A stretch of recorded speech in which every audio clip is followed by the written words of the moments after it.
বিসমিল্লাহির রহমানির রাহিম। সীমা kitchen food. আমি আজকে আপনাদের কাছে রেসিপি নিয়ে আসছি যে মিষ্টি কুমড়া দিয়ে আমি আজকে মাছগুলা দিয়ে রান্না করব। এখানে আমি মাছগুলো আগে ভেজে রেখে দিছি। অনেক সময় মিষ্টি কুমড়া কিন্তু আমরা এই যে চিংড়ি মাছ দিয়ে রান্না করি বা চিংড়ি মাছ দিয়ে ভাজি করি বা এইভাবে ভাজি করি। আজকে আপনাদেরকে আমি মাছ দিয়ে রান্না করে আমি দেখাবো, আপনারা আমার ফুল ভিডিওটা দেখুন। এই যে প্রথমে এখানে আমি ওরা সয়াবিন তেল দিলাম, পেঁয়াজ কুচি, পেঁয়াজ কুচিটা ভাজা ভাজা হয়ে গেছে। এখানে আমি 1 চামচ দিলাম আমি আদা বাটা, দিয়েছি 1 চামচ পরিমাণে ধনিয়ার গুঁড়া, দিয়েছি 1 চামচ পরিমাণে হলুদের গুঁড়া, মরিচের একসঙ্গে দিয়ে দিলাম,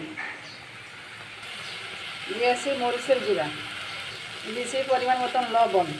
মশলাটা না ফুয়ে তো এখানে দিয়ে দিচ্ছি কিছু পরিমাণে পানি। মশলাগুলো কষানো হয়ে গেছে। এখানে আমি দিয়ে দেবো এই যে মিষ্টি কুমড়াগুলো কেটে আছে, মিষ্টি কুমড়া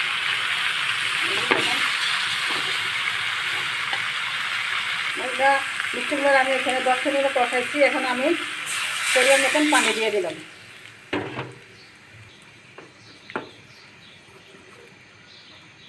এটা আমার তরকারিটা মিষ্টি কুমড়া তরকারিটা হয়ে গেছে। তাই এখানে আমি এই যে একে একে সবগুলো মাছ আমি দিয়ে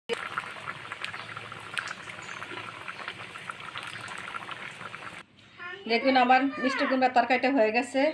দেখেন কত সুন্দরটা কালার। প্লিজ আমার ভিডিও যদি ভালো লেগে থাকে আমার চ্যানেলটাকে লাইক কমেন্ট করুন, নতুন হয়ে থাকলে সাবস্ক্রাইব করুন। আমার মতন আপনারা এইভাবে রান্না করুন, মিষ্টি কুমড়া দিয়ে মাছ দিয়ে ঝোল খেয়ে আমাকে কমেন্ট করে জানাবেন। আল্লাহ হাফেজ।